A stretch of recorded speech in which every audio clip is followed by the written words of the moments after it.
Yesterday, the unfortunate news of Bayfest being canceled, of course, took social media by storm last night. It certainly did. Which is, always entertaining, especially because there are so many misinformation that's all over the place. But let's just get into it as quickly as we can here. First of all, Sure. Our radio station and Acadia Broadcasting and the Bay were very proud to be major sponsors of this festival. Mm-hmm. We don't own the festival. Nope. We have no control over the festival. We are just part of it and supporting it as much as we can because we support things that we think are exceptional for the community and do good things for the community, and this concert was one of those things. So we jump behind those things full force because we believe in them, and we believed in this festival as well. But here's the part that is kind of interesting, especially online, with all of the haters that are not necessarily kind people, but at the same time need to realize that there are people that are suffering a little bit today because of this news, especially people who have financial interest in this.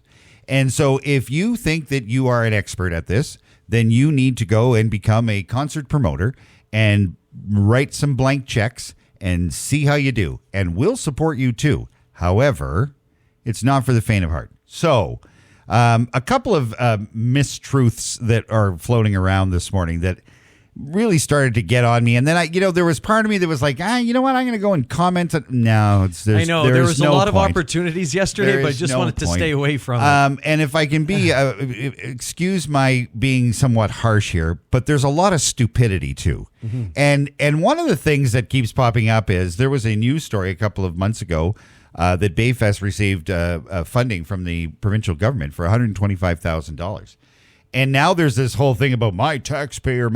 Okay, first of all, see, and it's really hard for me not to be harsh right now and use language that, first of all, you're clueless. Here's the thing. The $125,000 that came from the government is not spent because that money doesn't come until the festival is over. So get it out of your head that somebody robbed your taxpayer dollars. Nobody did. Somebody needs to say that out loud. So if you see those comments, and there are a bunch of them, that, there's taxpayer, shut it. Like, you don't know what you're talking about. That's not how it works. That funding comes after the festival. So it wasn't paid. So that's the first part. The second part is, if I read one more time that Country on the Bay was sold out, I swear I'm going to lose my mind. Sorry, I'm not laughing. I'm just, but it's just like all these experts. Yeah. And my apologies to you experts that think that this is easy. You got to do the math on this. The fort holds 13,000 people. Show me a time anywhere in this community where there was 13,000 people at one event besides the Free Canada Day 7 years ago. Yeah. Some people I noticed on social media, John, if I can just say this, is a lot of people might bring up the days of Rock the Fort. Rock the Fort did not have 13,000 people. Right. But I'm saying that's some of the examples I'm seeing online. You know what else is ironic about that, Danny? A lot of those bands from Rock the Fort were scheduled for Bayfest. But yet, what a terrible idea. Yeah. Anyway, the Country on the Bay thing died because of a lack of support. So if you think that it just went away just to tick off a bunch of country music listeners, that's not what it was. No. There is a financial aspect to putting on these shows that if you don't understand, zip it, because it's not your money on the line. And that's the part where it really gets sad, because today there are people that are looking at an empty bank account going, we tried our best, worked our tails off.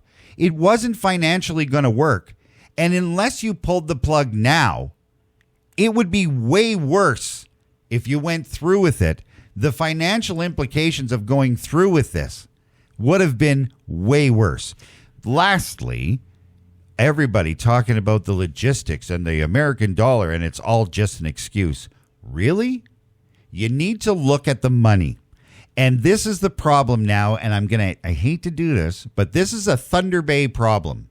Because once again, in an issue like this, people are yapping online that this is typical Thunder Bay. You need to check yourself, because if you think this is only happening here, it's not.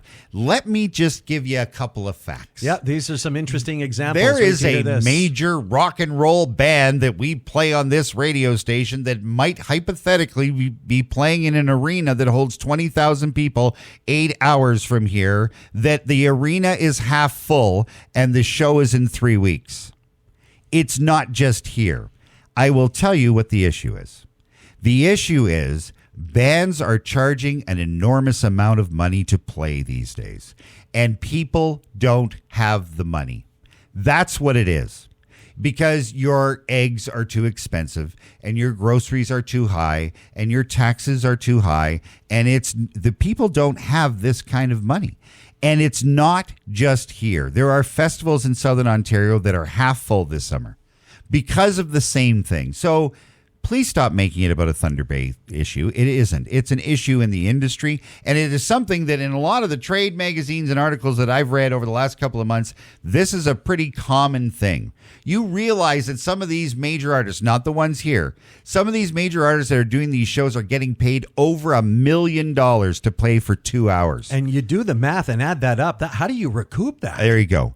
If you look at something as simple, get your calculator ready, Daddy. Sure. If you look at something as simple as security costs that are upwards of $100,000, divide that by $249 a ticket. How many tickets do you need to sell just to pay for security? Just for security alone is over 400. Okay, so 400 tickets need to be sold just to pay for security. That's one piece. Mm-hmm. Then there's production, well over $100,000. Then there's all of the setup, then all of the logistics, the transportation. What about all the hotel rooms that the bands have to stay in? Maybe let's hypothetically say $75,000 in hotel rooms. You got to feed the band as well. So now, before we even open the gates, you got to sell several thousand tickets to just cover it. And you haven't even paid the bands yet. Mm-hmm. So listen. This was a very good try. This was a very big deal for a lot of people.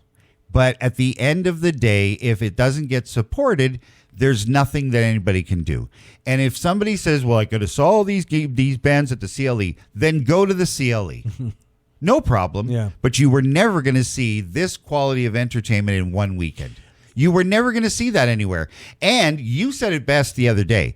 All of these bands that were posting all over Facebook, the bands themselves, the fans of these bands that were going crazy over this lineup, that there were a lot of people that I noticed yesterday that were traveling to Thunder Bay. Yeah. Flights booked to see their favorite band. There is a ton of people that were coming to the Chilliwack part of the show because it's their last tour. So, yeah, we're getting support, but at the end of the day, you can't lose everything. And before you make comments about people getting ripped off or anything like that, there are people that have significant financial investment in this that couldn't make it work that are hurting today. And we need to think about that, because if you're an expert and you want to do these kinds of things, let us know. We will happily sponsor your event too. But at the end of the day, nobody has the guts to write that check. Yeah. But everybody's an expert on Facebook. There's conversations that you have amongst friends, and you're out having a few drinks, and you're like, oh, you know, it'd be great if this artist, this so-and-so came to town. And then in this day and age, you can easily put it up there on Google to find out how much bands are requesting. And like you said, there are bands that are asking for $1 million for a 2-hour performance. That's right. $900,000, $750,000 for a 90-minute performance. You got to sell a lot of tickets. Well, now, the other question is, John, a lot of people might say, well, how are other cities doing this? But you answered it, because there's a lot of festivals that aren't selling out these days. That's right. There are 235,000 people in Northwestern Ontario. Yeah. There are 4 million people within an hour of Minneapolis. Right. There's the difference. Yeah. So that's what it is. But, you know, when it comes to these kinds of things and the haters that are all over the place, you don't have a financial investment. This is private money. This is not free money. This is not just gambling with somebody else's money. This is a real gamble for somebody to do this work. And I think we should appreciate the fact that somebody made the effort to do this and made the effort to do something good. At the end of the day, just my opinion, this is bad for the community because it is not looking good on the community that there's not support for these. And if you say, well, there was support for country, if there was support for country, there would have been a country on the bay this year. Mm-hmm. This is the part that I don't understand. Yeah, but it was so successful. Here's the last part, and I'll end it with this. Yeah. You know what the most difficult thing to watch in all of this is that there's people that put so much work into this and go through unbelievable stress and pressure and liability to make sure that several thousand people have the time of their life. Yeah. And at the end of the day, if it's not successful, people walk away going, this was the greatest show ever. You have no idea what it took to make that happen. And you had the time of your life, but somebody lost big. And that's the hardest part, is that you do all of this work to do something good. People have a great time, but they don't understand the financial implications of doing a show like this. And that's really what it comes down to, right? It really is. So, John, well said, and we appreciate folks' support. We had a lot of texts as well sent to us, but yeah, to the organizers, and this is a tough thing. We should be thanking them. Yeah, if we anything. absolutely should. Here's what you need to know if you have not yet figured it out. After yesterday's announcement, if you did have passes and purchased them, all tickets purchased online through Bayfest's official ticket provider, which is Frontgate Tickets, will automatically be refunded, and those will be refunded to your credit card within 30 days, okay? So when the next festival comes through town, before we start criticizing that it's not your favorite band and that the ticket prices are too high, perhaps put a group of friends together and pool your money and try to do it yourself. Yeah, go and for it. let us know how it is, and we'll happily support it. Mm-hmm. We were proud to support this event. We were proud to be the major sponsor of this event. Unfortunately, it didn't work. However, it doesn't take away from the pride that we felt being part of something that would have been really good for the community. And at the same time, we're feeling it today too, because it is a bad day for the city that this isn't happening. All right. There you go, John. All right. That's all we need to say about it. I was looking forward to hanging out with you Yeah, it would have been under great. the tent, right? Yeah, it would have been great. I think I promised you a few beverages, Yeah, but well, you can still pay up. that's fair. We will be fine. We will try again, and we will keep looking for more festivals for us to support. We will happily get behind it 100%. Yeah, That's what it's all about. It's about community, but think about the people first before the experts keep typing on Facebook.